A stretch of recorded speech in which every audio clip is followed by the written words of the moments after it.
Le vent hurle à travers les ruelles de Rome, un soir d'automne où l'air sent le bois brûlé et la pierre humide. Un homme vêtu d'une toge usée marche seul, ses sandales claquant sur les pavés irréguliers. Les ombres des torches dansent sur les murs, projetant des formes incertaines, comme des pensées prêtes à s'évanouir. Il s'arrête, lève les yeux vers un ciel où les étoiles semblent lutter pour percer les nuages. Un cri éclate au loin. Une dispute peut être une rixe. Ses épaules se crispent un instant, puis se relâchent. Il ne bouge pas, il ne réagit pas. Ses lèvres murmurent des mots inaudibles, et il reprend sa marche, imperturbable, comme si le chaos du monde glissait sur lui sans jamais l'atteindre. Dans une autre vie, à des milliers de kilomètres et de siècles de là, une femme est assise dans un café bondé, son téléphone vibrant sans relâche sur la table. Les notifications s'accumulent, messages acerbes, critiques voilées, exigences urgentes. Ses doigts frôlent l'écran, hésitent, puis s'immobilisent. Elle ferme les yeux, inspire profondément, et l'agitation autour d'elle, le cliquetis des tasses, les rires bruyants, le bourdonnement des conversations s'estompent. Elle ne répond pas, pas encore. Peut être jamais. Et dans ce choix, dans ce silence, quelque chose de puissant prend forme, une force qui défie le tumulte du monde. Qu'est-ce qui relie cet homme sous les étoiles romaines à cette femme dans un café moderne? Qu'est-ce qui les rend si calmes face à l'orage? La réponse n'est pas dans ce qu'ils font, mais dans ce qu'ils ne font pas.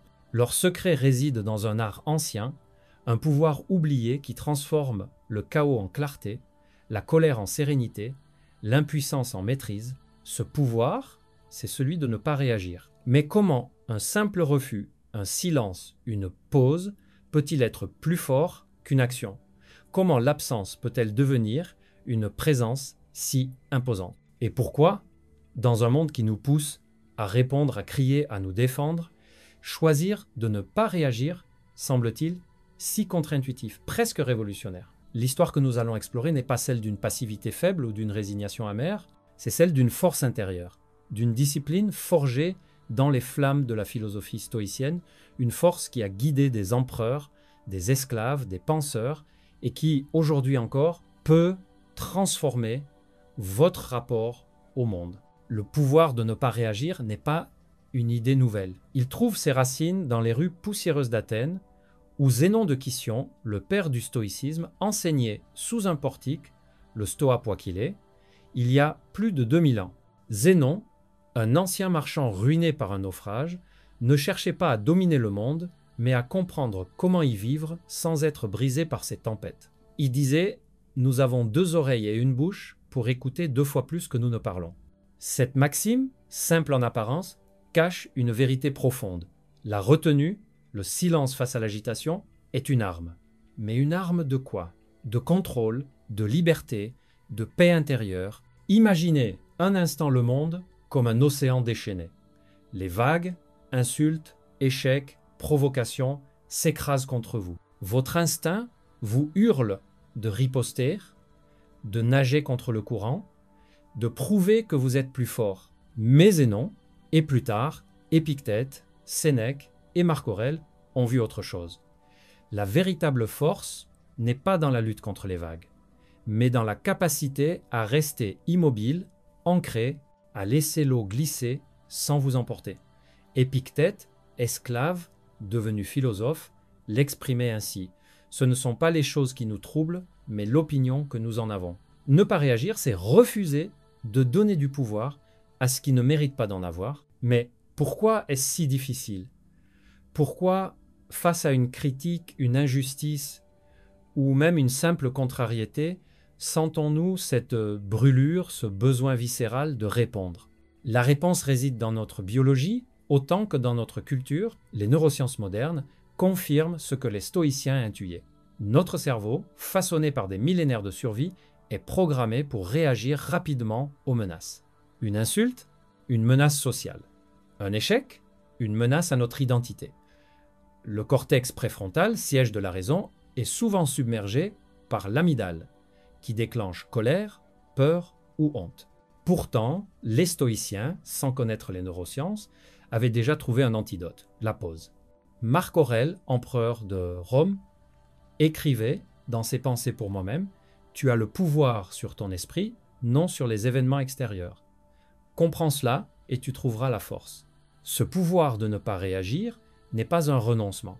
C'est une rébellion contre l'instinct, contre le chaos du monde, contre l'idée que tout mérite une réponse. Prenons un exemple contemporain, les réseaux sociaux.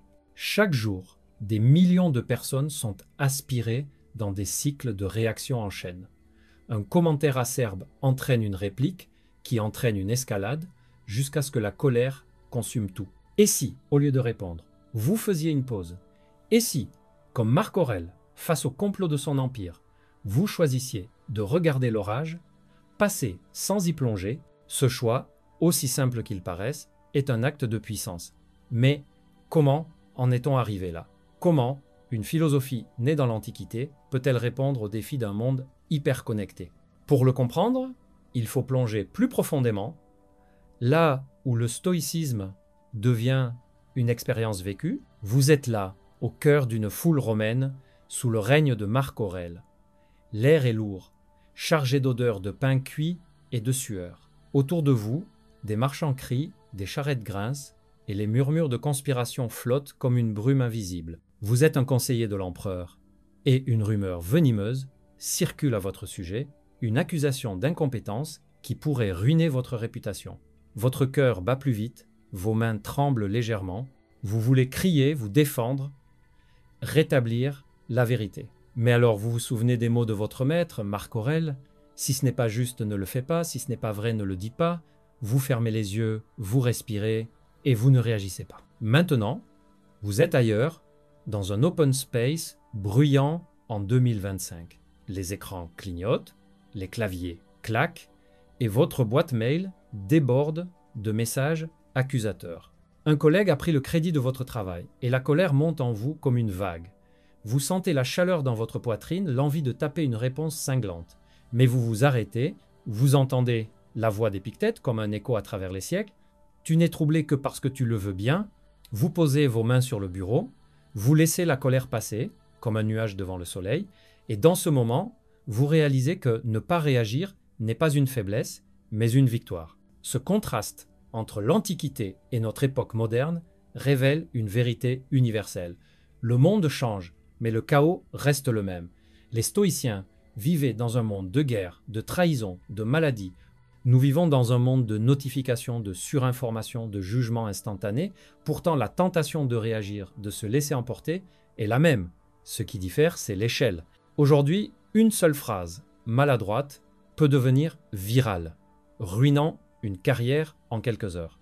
Une dispute en ligne peut consumer des jours, des semaines, vidant votre énergie. Ne pas réagir, dans ce contexte, devient un acte de résistance. C'est choisir de préserver votre paix intérieure face à un monde qui exige votre attention à chaque seconde. Mais voici une vérité dérangeante. Ne pas réagir n'est pas seulement difficile, c'est contre nature. Les stoïciens eux-mêmes l'admettaient.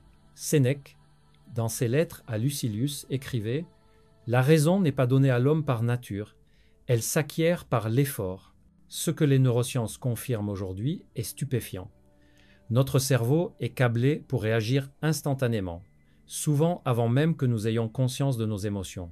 Une étude de l'Université de Californie, 2018, a montré que l'amygdale, cette partie du cerveau responsable des réactions émotionnelles, peut déclencher une réponse en moins de 100 millisecondes, bien avant que le cortex préfrontal, siège de la réflexion, n'ait le temps d'intervenir. En d'autres termes, ne pas réagir est un acte de défi contre notre propre biologie. Cette révélation renverse une idée reçue.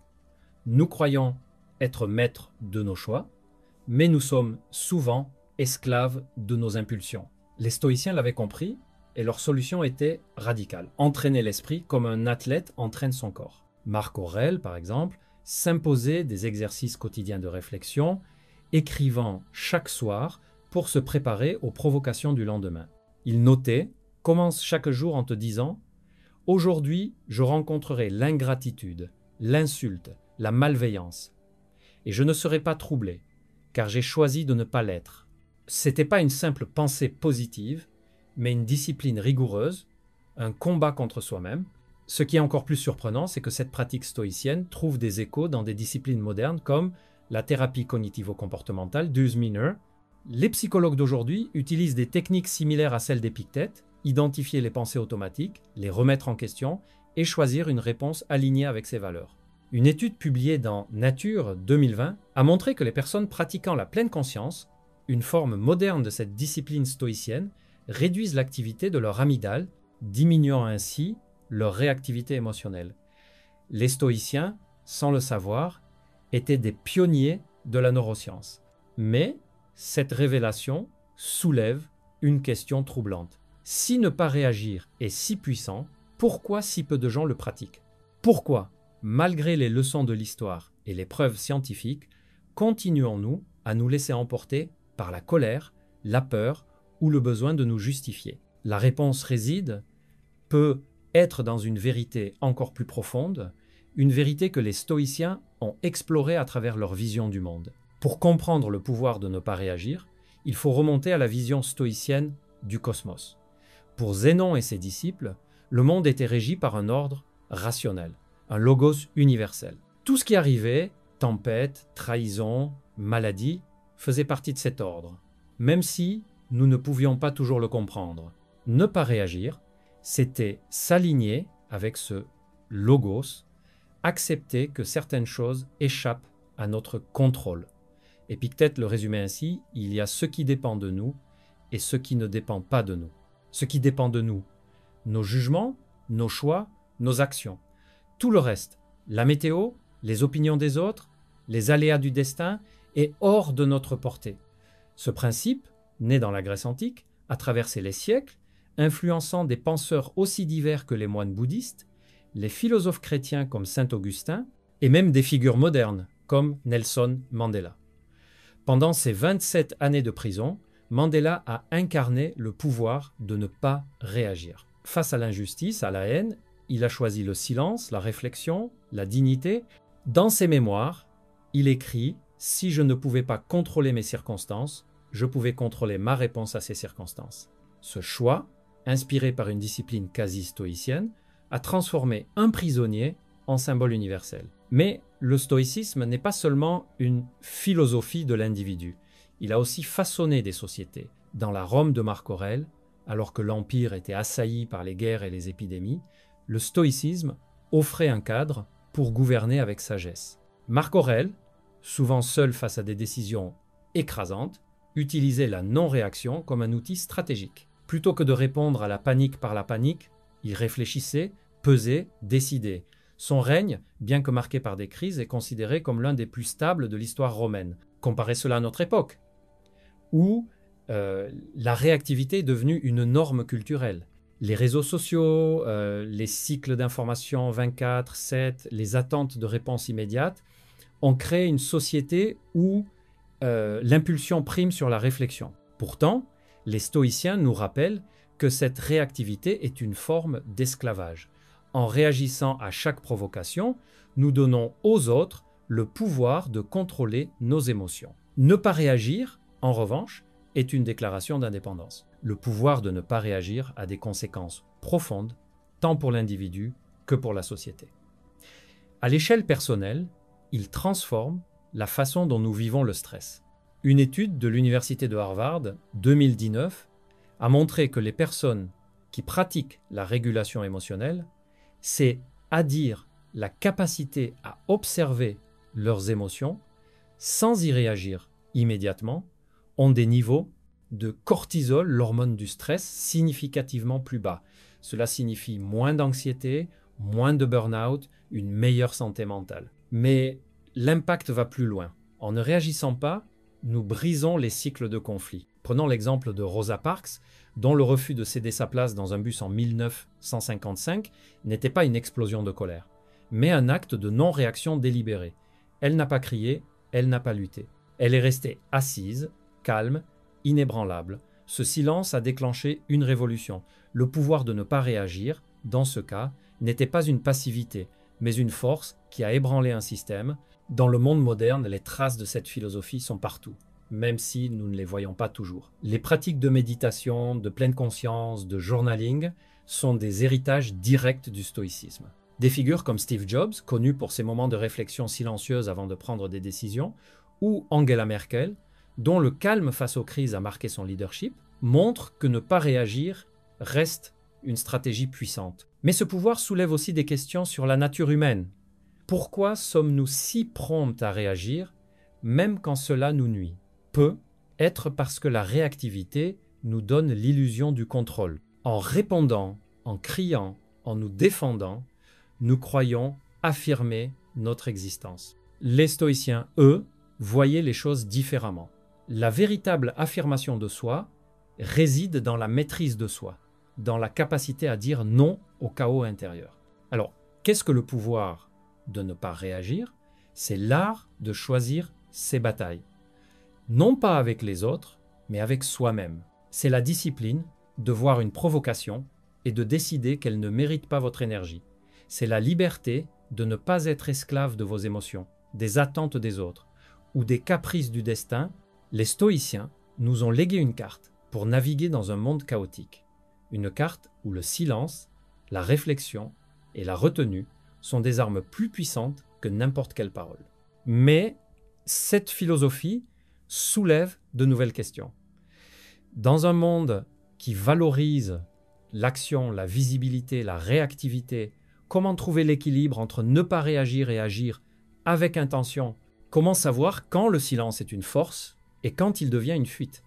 Et si le pouvoir de ne pas réagir était aussi une invitation à repenser notre rapport au temps, à l'urgence, à la connexion? Le stoïcisme n'est pas une réponse figée, mais une pratique vivante. Elle nous invite à nous poser une question chaque jour: qu'est-ce qui mérite ma réaction? Et dans cette question, nous trouvons une liberté nouvelle, celle de choisir notre chemin à travers le chaos. Retournez à cet homme dans les ruelles de Rome, sous les étoiles. C'était pas n'importe qui, c'était Marc Aurèle, empereur et philosophe. Un homme qui portait le poids d'un empire sur ses épaules et qui pourtant trouvait la paix dans le silence. Retournez à cette femme dans le café, son téléphone vibrant comme une tempête, elle n'a pas répondu et dans ce choix, elle a repris le contrôle. Leur secret, leur force est à votre portée. Le pouvoir de ne pas réagir n'est pas une fuite, mais une affirmation. C'est dire au monde: tu ne me définis pas. C'est choisir la paix au milieu de la guerre, la clarté au cœur du chaos. Alors, la prochaine fois que la colère monte, que la peur vous serre la gorge, que l'urgence vous appelle, faites une pause, respirez. Demandez-vous: est-ce que cela mérite ma réponse? Et dans ce moment de silence, vous trouverez une force que rien ne peut ébranler. Vivez comme si chaque instant était une chance de choisir. Car, comme Sénèque le disait, tu portes en toi une force plus grande que toutes les tempêtes. Alors choisissez, et que votre choix soit aussi puissant que le silence.